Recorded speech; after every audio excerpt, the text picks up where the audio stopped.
Hello everybody and welcome back to my YouTube channel. I'm Mackenzie, I'm a Maryland realtor, and today I'm going to take you guys through a day off because I think nobody talks about this as people who work 24/7.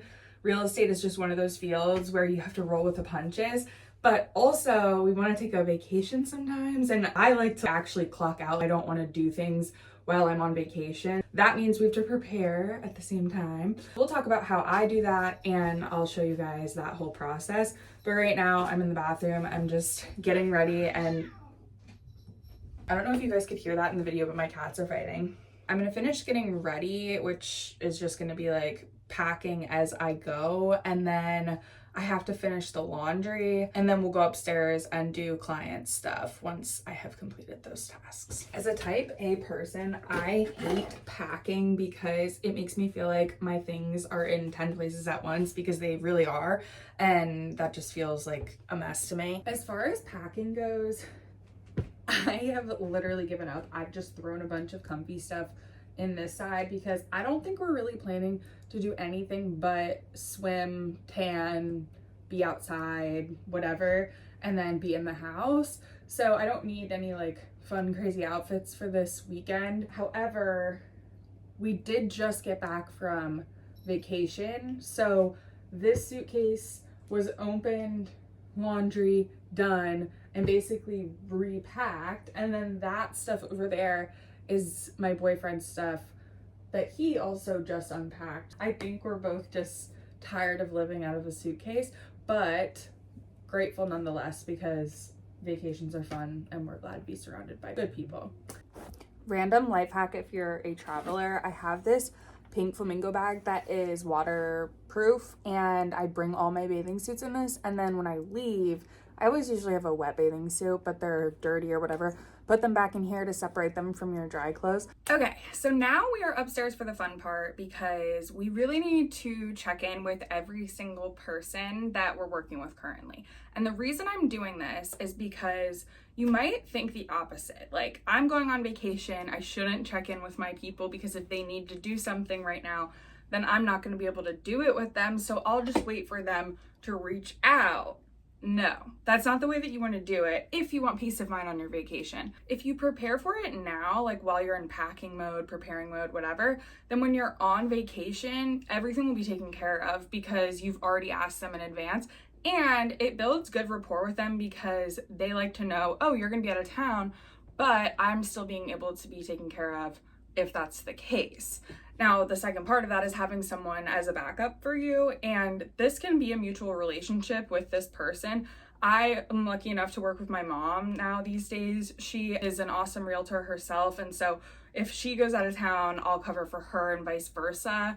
And I'm very fortunate to have that sort of relationship. But if you can just find a friend or another agent that you're like, hey, when we go out of town, we'll cover for each other. You can also pay other agents to do showings for you. There's apps for this. There's one that's Showami, SHOWAMI, and you can post your showings on there and people will pick them up and you can decide how much you want to pay them for doing that showing for you. So there's options like that. The preferred way for me is to sit down and do this ahead of time and get everything sorted so that when I'm on vacation, I can truly clock out and probably not have to handle as much. And also, another thing that I have adapted over the years is using a transaction coordinator because it seriously saves you so much precious time to work with someone who will write your offers for you and then handle the emails and logistics and things like that.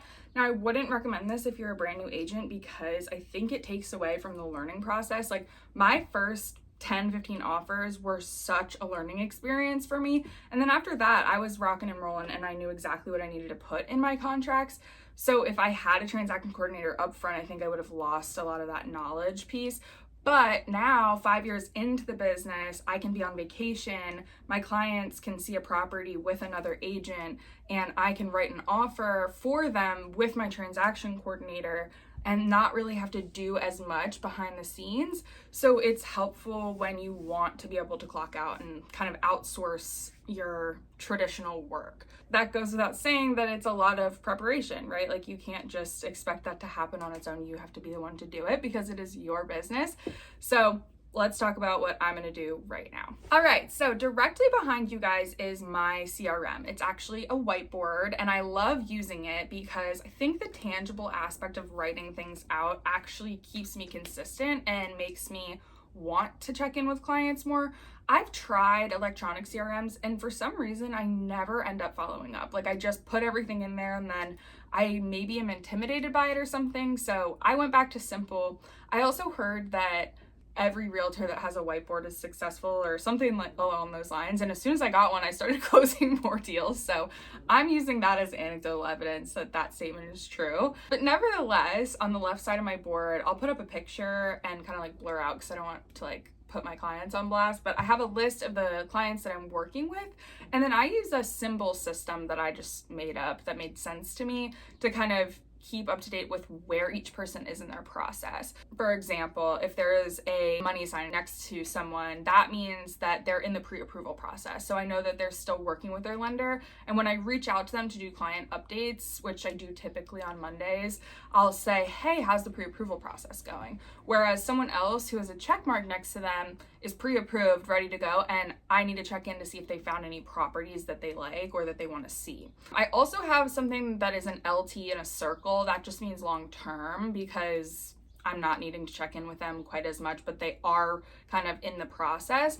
And then if they have an actual date that they need me to reach back out to them at, that they're just not quite ready, they go over in the reminders category because they're someone I'm not actively checking in with each week, but they are someone that I want to remember to reach out to at a certain time.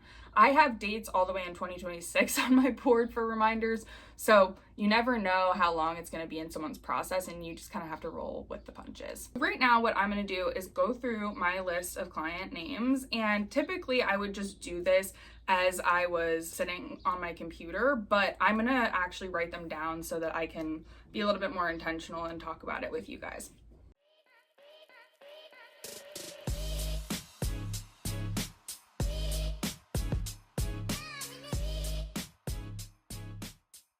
So currently there are 1, 2, 3, 4, 5, 6, 7, 8, 9, 10 clients that I need to follow up with this week and see how they're doing, where they're at in their process. So what I will typically do is go through each person and just send them a quick text and kind of like change it depending on what I know about them and their situation, because every client is different. Every client's needs are different. The other thing about this that I've learned along the way is that I always think I'm gonna remember stuff that I don't, and I have learned that by trial and error. So it's important to write things down if you're one of these people, because I will go back to text a client and reread the last text I sent them and be like, oh, they never even responded to the last thing I sent them, which is when I would consider if they're an active lead or not an active lead, whether I want to move them to a different category. My client category is pretty focused on people who are actively looking or needing things. That's why I'm checking in with them. If they're more of a cold lead, I'm going to want to move them just to the lower section of my board so that I can check in with them less frequently, but still see if they're interested, because at one point they were interested enough for me to put them on the client board, right? Bossy, what are you doing, dude? Okay, so for this client, she hadn't responded to my last message, but I have a search going for her. She's pre-approved.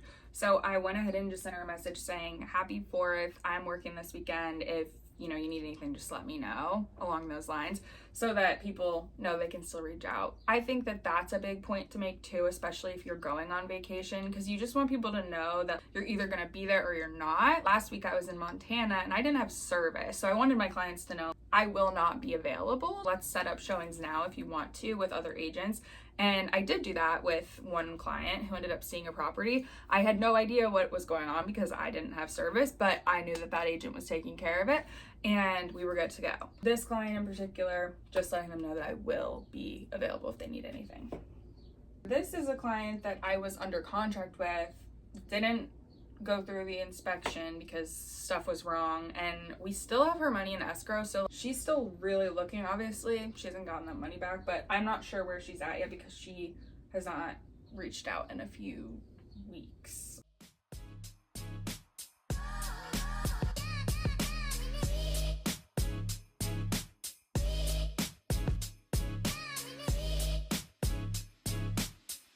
And that was it. My clients are checked in. I am going to be monitoring my texts throughout the rest of today before we leave for the trip. I just kind of wait for their responses and let them tell me what they need and then go from there. I might be scheduling some showings today, but we are not too sure until we hear back from clients. At that point, I would just call that agent, my mom, and say, hey, what availability do you have over the next 4 days? Can you show them this property at this time, etc., etc. So that's it. That's really all you got to do. You just have to be prepared that once they see the properties, they might have questions or they might want to put in an offer, and then you would have to take the next steps even if you're on vacation, because in this market we can't sacrifice time, and if you have to wait until you get home from vacation to do that for them, that might risk them losing the house. There is a give and take with this job being that we're 24/7, because even if you're in Italy on a different time zone and your clients are seeing homes, it's still essentially your responsibility to make sure that they're able to put in an offer if they're working with you. Otherwise, you should probably refer them to someone else, just because you don't want them to lose the house that they really want because you're having a great time on vacation, which is great. Have a great time on vacation. I'm gonna have a great time on vacation, but just make sure you do your due diligence as a realtor. All right, and that is it for today's video. I hope that this gave you some insight as like some things you could say if you're deciding to go out of town, taking your first vacation. Maybe you got a big fat commission check and you're taking yourself on a little trip. Whatever you need to do. I don't think there's a wrong way to do it, as long as you're having an open line of communication with your clients and keeping them informed about where you'll be and what they can do while you're gone. You're good to go. That's one of the great things about being a realtor, because you have the flexibility to do really whatever you want to and make your own schedule. As long as your clients are accommodated, you're good to go. I hope you guys enjoyed, and I will see you all next Friday. Bye.